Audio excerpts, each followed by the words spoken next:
Good morning, good afternoon, good evening, wherever you are, and welcome to Taters and Shrimps on the Barbie. My name is Craig Jamieson. I'm with Adaptive Business Services in Boise, Idaho, and I'm joined today by my sidekick and co-host, Mr. Ross Quee. Ross Quee. See, I'm getting Queensland mixed in with Keating. Ross Keating from Queensland. Try to say that 5 times very fast from from Queensland, Australia. So we're out to a great start today. Ross, please do a better job of introducing yourself than I did. Thanks, Craig. I think it was really good. I enjoyed having a laugh at this hour of the day. And hello, uh, welcome to Taters and Shrimps on the Barbie. I'm Ross Keating, and I'm the founder of Nextree Business Growth Consultancy here on the Gold Coast in Australia. And I focus only on five things: how to increase sales, how to reduce your expenses, how to get more bang for your marketing buck, and how to make you and help you and your team to be more efficient and more productive and ultimately make more profit. That's my understanding is what you would like me to help you do if you're ever working with us. Craig and I today work always on this show, talk about things, how to get a customer relationship management systems and strategies in place, along with the other strategies and plans. So that's me, Craig. Back to you. Well, thanks, Ross. So, once again, my name is Craig. I'm with Adaptive Business Services in Boise, Idaho. My background is sales management, B2B sales, going back to 1977.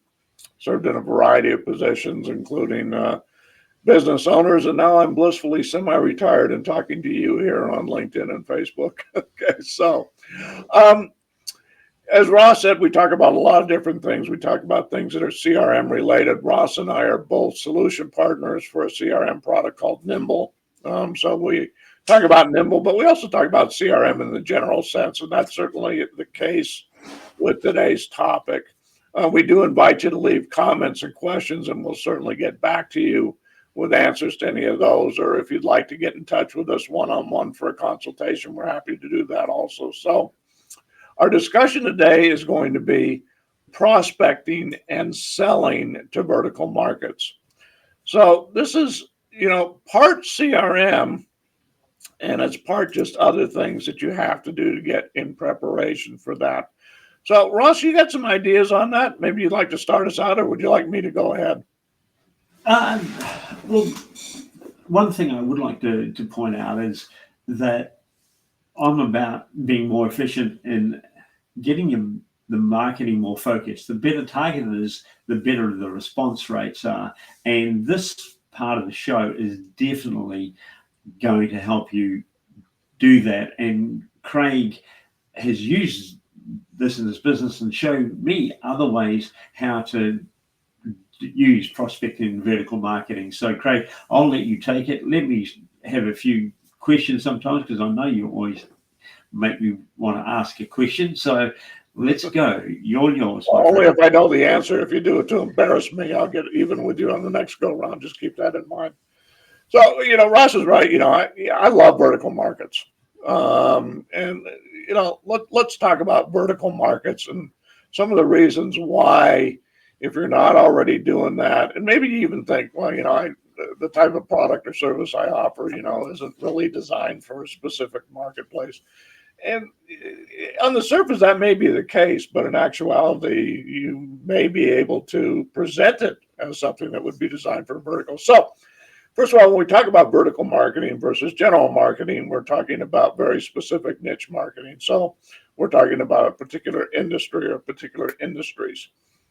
So, what's really cool about that? Well, first of all, once you really understand an industry and you know their terminology and you know the way they think and you know the way they buy and you know the challenges they face and everything, that same information translates to other people for the most part that are in that industry. They have a lot of the same needs in common. Certainly, they have the same terminology. Certainly, they're chasing after the same people. So, armed with that knowledge, you're able to better present yourself as an authority, not only on your product or service, but also on their market as well. And the other thing to keep in mind is that these people tend to know each other a lot of times. So that's another source for referrals and all sorts of different things that can come about for that. So the nice thing about vertical marketing as opposed to, what I call general or horizontal marketing is it's much, much easier to identify who your target market is. Now, so that's one of the first things you got to do. You got to define that, and you're going to have to go out and you're going to have to find them. But it's pretty easy, For example, okay, a lot of my background is in the electric sign industry. So I consider the sign industry to be a vertical market for me because I understand it very, very well. I was a owner of a local sign company that sold on a national basis. I was a division manager, sales manager for a very large sign company, one of the largest in the country. So it's easy for me to find people, other sign companies. How can we do that? We can look on Google. Google is easy enough. LinkedIn, socially, you can do that. You can find associations that have member lists, associations that you may want to belong to. There's all different ways to do it. But that's the first step, is really get to know that market, okay, and get to know their needs. Now, you may or may not have a product or service that appears to be specifically designed for this marketplace. I can't answer that question for you without knowing exactly what it is. But what I'd like you to do is I'd like you to think about it this way. It's not what it does, or what it appears to do. It's how people use it. And if you're going to be selling to vertical markets, you're going to want to take a look at your product or service, and you're going to want to think, well, if I was a ABC type of company, a vertical market type of company, knowing what I know about them because I've done my research, et cetera, how would they best use my product or service? If you present it as a vertical solution, it will probably be interpreted as a vertical solution. And I'll tell you what, you're also at the same time, you're eliminating a lot of your general competitors that don't show that expertise, that don't show that knowledge. I'm going to show you really quickly here, just on a screen share, what I have done with Nimble for sign companies. And what I'm going to do here is I'm going to come up here. I'm going to share that hopefully. And Ross, is this sharing? Yeah, it's sharing now. Because you're controlling it. So this is a pipeline, a deal pipeline within Nimble that I show to sign companies. And what I've done is I've configured this specifically for signage companies. So these are the various stages of the sales process that most sign companies will go through. This is custom manufacturing. So we start off with the design, we go into estimating. We usually have revisions that we might go through, which means it's going to go back through the design stage. We have a final proposal, we get a verbal, and then we actually get a deal. Now, this is just a very simplified version of a electric sign sales process. But what I've also done here is I've also configured these deals with custom fields that are important to the signage industry. We have a sketch number, which is usually like a project number, or it might be a drawing number, but it's a number that will follow that through from design to estimating, the revisions to proposal turned into a job, etc. We have a description of the type of signage that's involved. Signage is controlled by zoning. Signage allowances are, so we have the zoning in here. We have a description of the allowances for the signage package, whether or not there's an existing sign program in place, which may grant additional signage allowances, the type of permit that would be required, whether that's staff level or variance or public hearing, whatever, and whether or not engineered drawings are required as part of that permitting process. So this type of stuff is all very important to the electric sign industry. Now, when I show this to a signage company, they are looking at a CRM that has been designed for the sign business. So there is taking that and selling that to a vertical market. So I'm going to go ahead and stop sharing here. And we're back. So what else we got here? There's all different types of things you can do, in demonstrating your expertise, offering newsletters, webinars, whatever, to your vertical market, offering educational opportunities for them. You can use tools like Buffer and Feedly and share articles that you find that are of interest to that industry. But there's all sorts of things that you can do. And we're not even talking about how you can leverage your CRM now. But, focus once again less on what your product is and more on how these people are going to use it. So, Ross, you got anything you'd like to throw in at this time? The interesting part that always resonates with me when you were talking about that, it doesn't have to be a real vertical. It only has to be a vertical for you as the salesperson or your organization when you're looking at something. And it can be a subset within any given industry or segment. If you look at tourism, I mean, you've got the accommodation sector, you've got the cafe and restaurant sector, you've got tourism attractions. Where is your market? And it's understanding who your ideal customer is. What's that profile? And by doing that, if you can break it down to that and use and show that expertise, just like Craig was saying. So, Craig, I just want to clarify for the viewers there. You were showing something that you were using to actually sell a customer relationship management system into design lighting. Is that right? Well, it would be for a sign company that, specifically because that's my background, but it could be, that's a custom manufacturing. I deal with a lot of custom manufacturing people. I say, I come from the sign industry, which is custom manufacturing, and they go through the similar process. But, what you were talking about there, I know you have a background in tourism, Russ. So that's a vertical market for you, right? But you know what? The people that are in tourism, they have vertical markets too. They have corporate people that they're selling to. Maybe they're selling to the educational marketplace. Maybe they're selling to a specific type of corporate marketplace, whatever it may be. Maybe it's the individual vacation person. But there's all sorts of, everybody has vertical markets. You just find them, you figure out how to present it, and boom, you're into a vertical. And this, what I also believe is, it's once you're looking at the vertical market, who in that vertical market are the people who are the decision makers and influencers that you want to connect.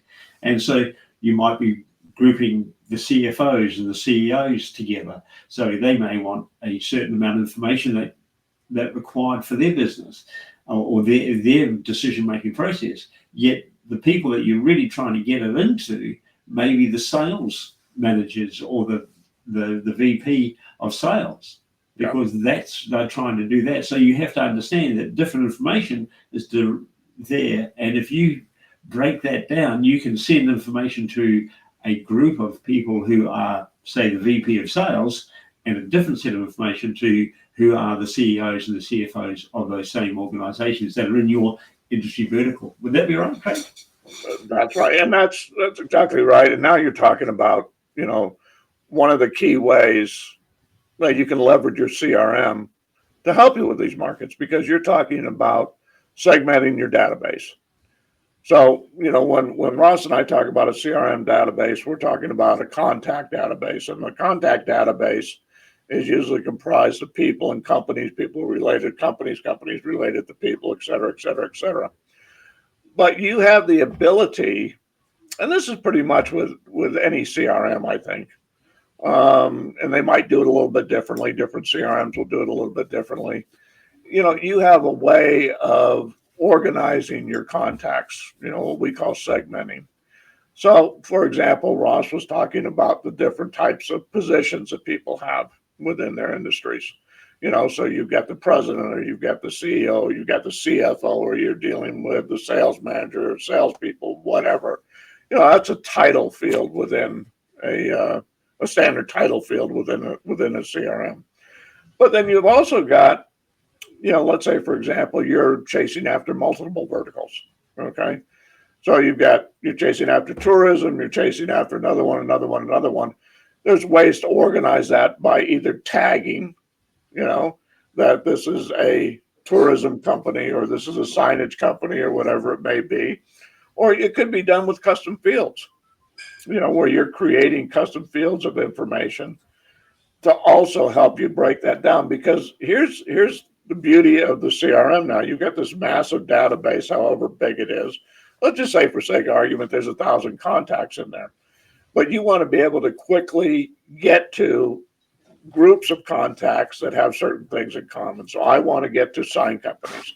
Ross wants to get to tourism companies, whatever. So he hits the tourism tag, boom. Here's all the contacts within the tourism company. He wants to look at only people that are C-level within the tourist business that he has within his database. Boom. Now it's got a list there of all the C-level people that are located in the tourism industry that he can talk to. That's where the real power of a CRM comes, is in that organizational phase. But then, now you've got that information. What can you do with it? Well, now you can take it and you can, once again, by leveraging your CRM, you can personalize messaging to these industries, to these vertical markets, to these people within the vertical markets that have specific needs. In other words, the CEO's needs are going to be different than the sales manager, et cetera. So you can customize and personalize your information that you're sending out so that the messaging is the strongest to the people that you're sending it to. You know, that is the real power of, you know, a CRM. And you can also, just like I showed you a pipeline that I put together for a signage company, show them how they could use a CRM, right?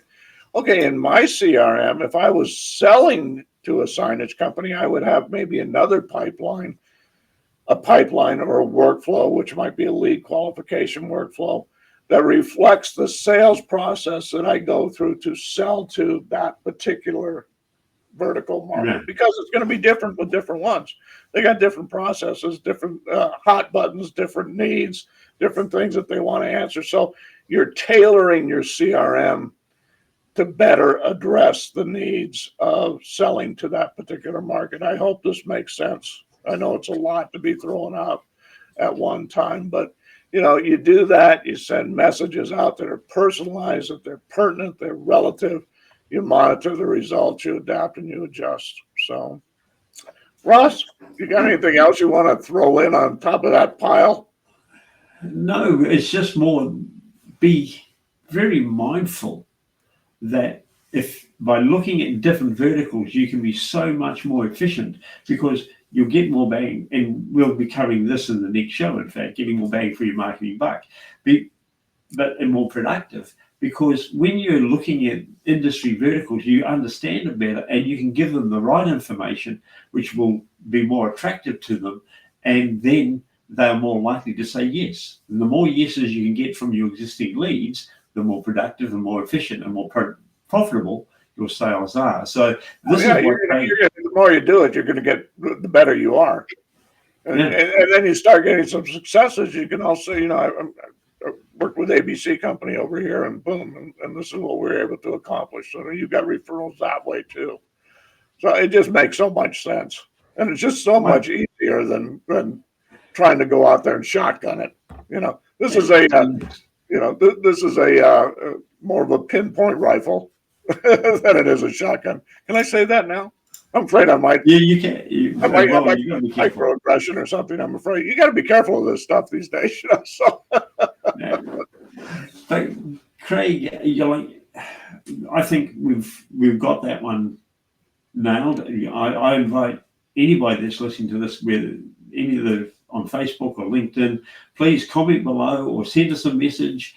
We'd be happy to discuss with you how you can do this. Craig, do you want to wrap this up? You know, I think that's about it for today, Ross. So, thanks so much for joining me again, as always.